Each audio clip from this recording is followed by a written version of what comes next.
everyone, my name is Vina, aka Miss WOCReader, and welcome back to my channel. Today I want to talk about some ways to make winter feel extra cozy. Since I know you guys are doing all your Christmas content, all your winter content up, to be honest, I'm still in Thanksgiving vibes. I'm still finally feeling fall because I feel like most of my fall went to waste so far. So I still have my fall decorations up. I feel like my fall decor is perfect this year because it just makes the room feel warm and bright and toasty.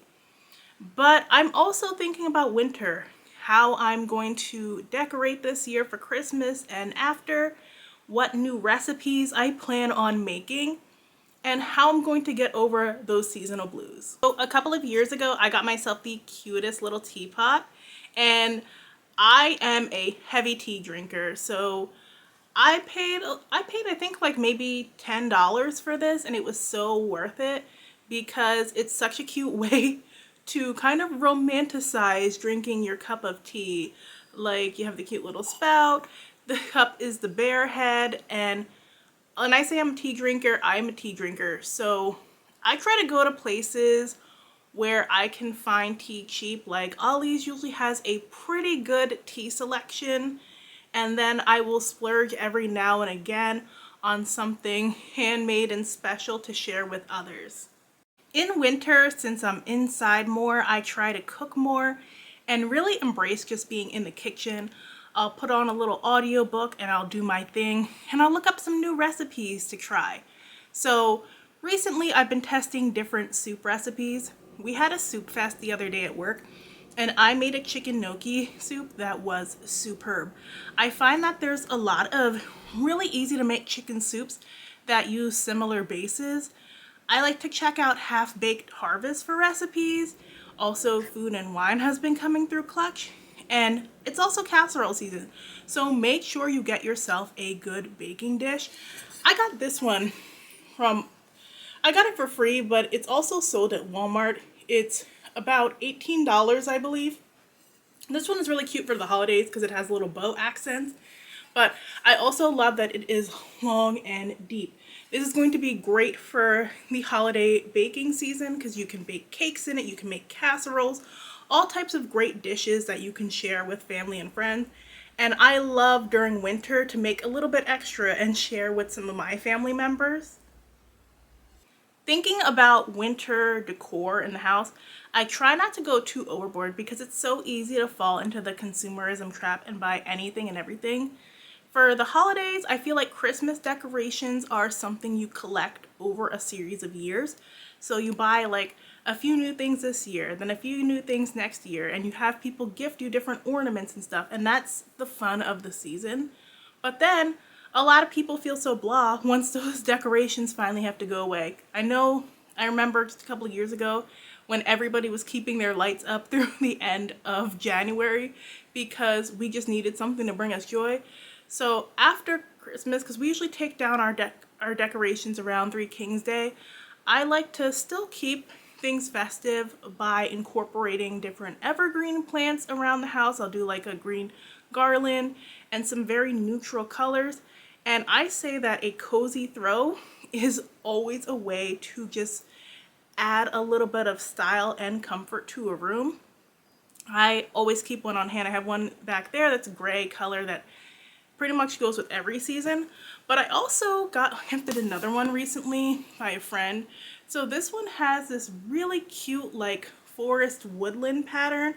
So it's a part of the fall collection, but I think that patterns like this are great to have out for months. Like, you can put it away for Christmas and bring it back out for winter, and it kind of blends easily with everything else. Plus, it's extra long, so it's super soft and comfy, great for curling up on the couch. This year, I'm very excited to get into jigsaw puzzles because I haven't really done puzzles since I was a little kid, but I'm trying to get my niece into jigsaw puzzles because her mom thinks it'll be a great thing to keep her focused because she has some problems with focusing. And I found a great deal on puzzles recently at Ollie's. They had so many Usborne book and jigsaw sets for only $2.99 and under. So I got this one which is this really cute like Christmas scene. You know, there's a town, it's snowing, it's colorful, it's very diverse because there are people of all shades here. And this one is 300 pieces, so it's a great starter one. One day I'm gonna have the girls over and then we're gonna spread it out on the table and put it together. It's gonna be a very fun afternoon. And I love that it also comes with a book. And the book has like different maze puzzles and stuff to go through.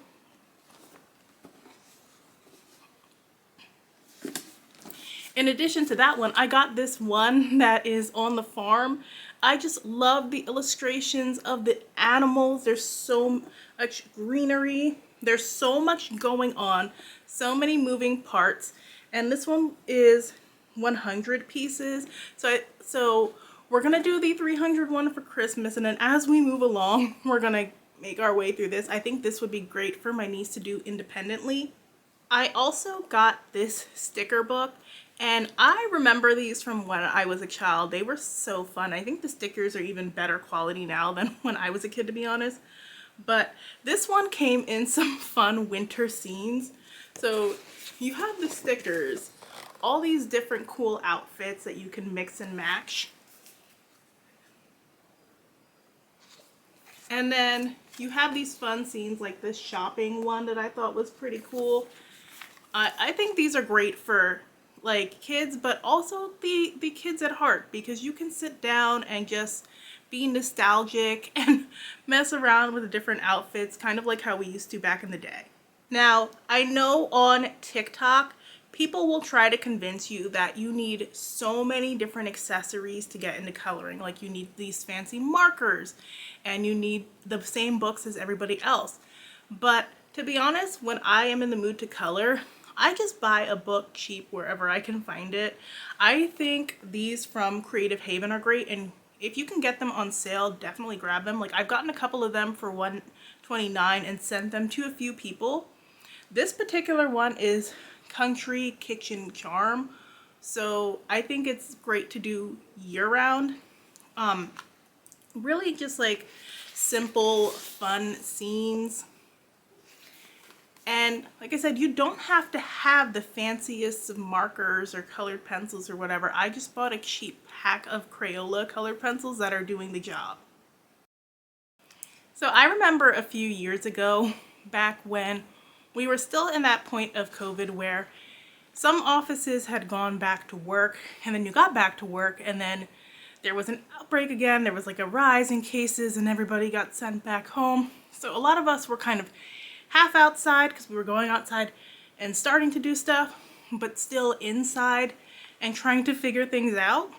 And so I was still looking for my pandemic hobby, because when everybody was home and they were just home all day among each other, waiting for work to call them back, wondering when things were going to be open, as an essential worker, I was drowned by work. And when I wasn't working, I was reading and I was writing book reviews. So I'm like, I want more hobbies outside of reading, because while reading is great, and there's definitely some books that I'm going to read for winter, I also like to do other things. And I just knew that watercolors was going to be my new hobby, and I bought this pack of watercolor paints. I'm really glad that I did not go the route of spending a lot of money on it. This pack was only $5 at Five Below. I'm not sure if it's still the same price, but at the time I got like a sketchbook for around $5, and I got these $5 watercolors. So I have my sketchbook around here somewhere. I'm really going to try to do watercolors this winter, because I had started it with my nieces. We opened the kit because I let this sit for over a year, not even touching it. Then we opened it, we did a little bit of watercolor painting, I put it back away. It's on my shelf and stares at me constantly, so I said, I'm gonna give this a try again and see if I actually like it. But this just reminded me of why it's important when you are starting a new hobby to not want to pour all your money into it. I know that's a thing we do a lot, especially the internet is so easy to influence you. But truly, if you're trying something new, start small and just buy cheap supplies. Lastly, I think it's important to get out of the house during winter, even though a lot of times we don't want to. And in the years past, I know I was definitely like, I just want to hibernate and stay inside for the rest of winter. But now, since I am going into the office a couple of days a week, I will already have to be outside. So I'm trying to figure out healthy ways to also keep myself outside and active. And I love going to plays during winter. I remember a couple of years ago for Christmas, we saw the Nutcracker, and that was great. It's a great time. We got to get all dressed up. My mom and my sister and I, we looked really cute, and we really went out and made memories. That's one thing I love to do with the family, is go out and make memories. Sometimes they have local plays at the community college that is not far from me. Like, I can walk there if I wanted to. And so sometimes I go down there and I see a local play. They have traveling plays that come to town every once in a while. You have to do things that will get you outside and active. What ways are you going to make your winter cozy this year? And are there any recipes that you're planning on doing? Are you picking up a new hobby? Let me know in the comments section down below. If you want to leave me a comment, go ahead and do that. You can leave me a snowflake for winter. And if you like this video, make sure and hit that like button. Thanks so much for watching. I will see you guys in the next one. Bye!